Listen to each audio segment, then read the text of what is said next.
یخادعون وہ دھوکا دیتے ہیں، اللہ کو، منافقین اللہ کو دھوکا دے رہے ہیں۔ دھوکا کیا ہوتا ہے؟ اردو میں دھوکا کس کو کہتے ہیں بتائیے؟ چیٹنگ تو انگریزی میں کہتے ہیں، کہنا کچھ کرنا کچھ، دل میں کچھ زبان پہ کچھ، اسی کا نام دھوکا ہے۔ یعنی دوسرے کے سامنے حقیقت واضح نہ کرنا، دوسرے کو اندھیرے میں رکھنا۔ اور یخادعون میں جیسا کہ میں نے عرض کیا تھا کہ ایک دوسرے کے ساتھ تعاون کرتے ہوئے، یعنی وہ ایک گروہ ہے، they are group of people جو ایک دوسرے کو غلط کاموں پہ سپورٹ کرتے رہتے ہیں، جس سے یہ پتا چلتا ہے کہ انسان اپنے ماحول اور کمپنی سے بہت انفلوئنس ہوتا ہے اور وہی بننے لگتا ہے جیسا کہ اس کے آس پاس کے لوگ بنے ہوئے ہوتے ہیں، وہی کرنے لگتا ہے۔ یخادعون اللہ وہ دھوکا دیتے ہیں اللہ کو، یعنی اسلام کا اظہار کر کے اور اپنے کفر کو دل میں چھپا کے۔ والذین اور ان لوگوں کو آمنو جو ایمان لائے، اور ایمان والوں کو بھی دھوکا دیتے ہیں، کیونکہ ان کے سامنے وہ کیا نظر آتے ہیں؟ سچے مومن، حالانکہ ان کے دل مومن نہیں ہوتے۔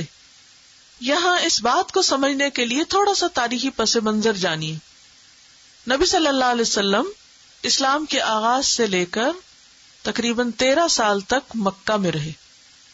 مکہ میں آپ کا واسطہ خالص کافروں سے تھا، ابو جہل، ابو لہب اور سخت شدید مخالفت کرنے والوں سے، اور کچھ آپ کے ساتھی تھے جو سچے مومن متقی لوگ تھے۔ تیسری قسم وہاں نہیں تھی، دو ہی گروہ تھے، یا سچے مومن اور یا پھر پکے کافر، بس۔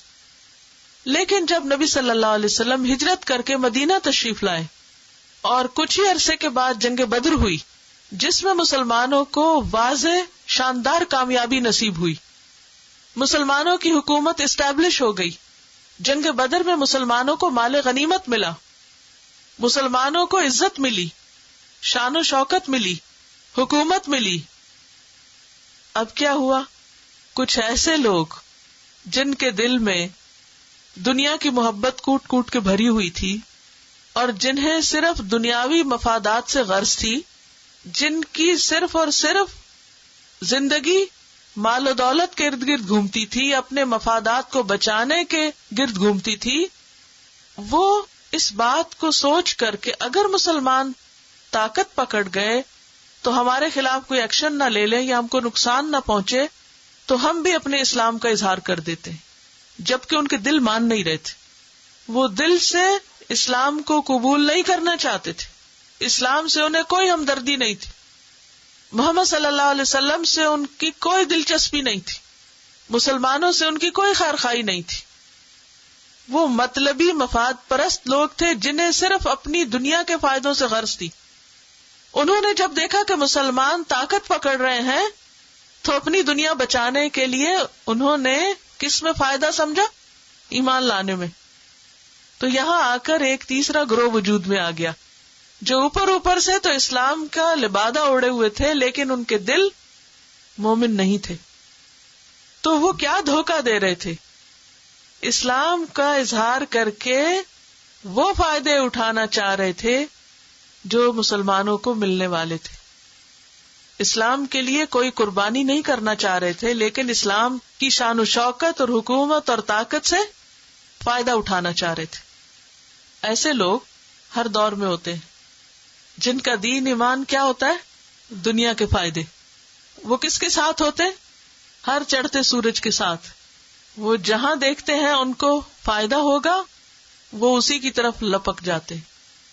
ان کا اپنا کوئی دین ایمان نہیں ہوتا، وہ صرف مفاد کے بندے ہوتے ہیں، مطلب پرست، مفاد پرست۔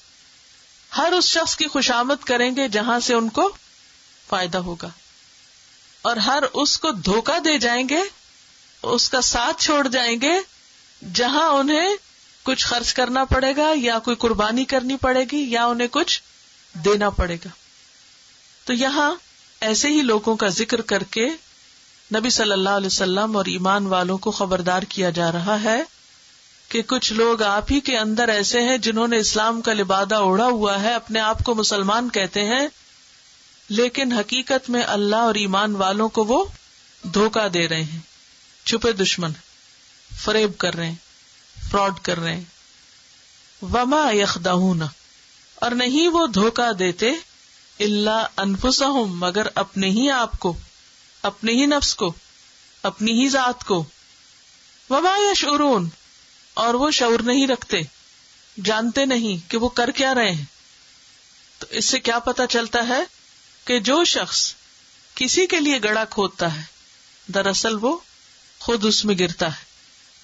قرآن مجید میں ایک آیت ہے جس میں آتا ہے وَلَا يَحِيقُ الْمَكْرُ السَّيِّئُ إِلَّا بِأَهْلِهِ، بری چال اپنے چلنے والے ہی کو گھیرے میں لے لیتی، جو کسی کے لیے گڑھا کھودتا ہے خود اس میں گرتا ہے۔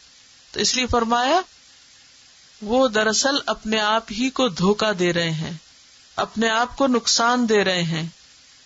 وَمَا يَخْدَعُونَ إِلَّا أَنفُسَهُمْ وَمَا يَشْعُرُونَ، نہیں دھوکہ دیتے مگر اپنے آپ کو، اور وہ شعور بھی نہیں رکھتے۔ تو اس سے کیا پتہ چلتا ہے کہ منافق اہل ایمان کو نقصان نہیں پہنچا سکتے اگر وہ اپنے ایمان میں سچے ہوں۔ دھوکہ باز سچے مخلص مومن کو نقصان نہیں دے سکتا، اس کا دھوکہ اس کے اپنے ہی اوپر پڑتا ہے۔ ایک اور بات بھی یہاں پتہ چل رہی ہے کہ جو شخص غلط کام کرتا ہے اس کا نور بصیرت چھن جاتا ہے، اس کی سمجھ اور عقل ماری جاتی۔ کیسے؟ جیسے ان منافقین کی، وہ خوش ہو رہے تھے کہ ہم اہل ایمان کو بے وقوف بنا رہے ہیں، اور وہ یہ بھول گئے کہ دراصل اپنے آپ ہی کو نقصان دے رہے ہیں۔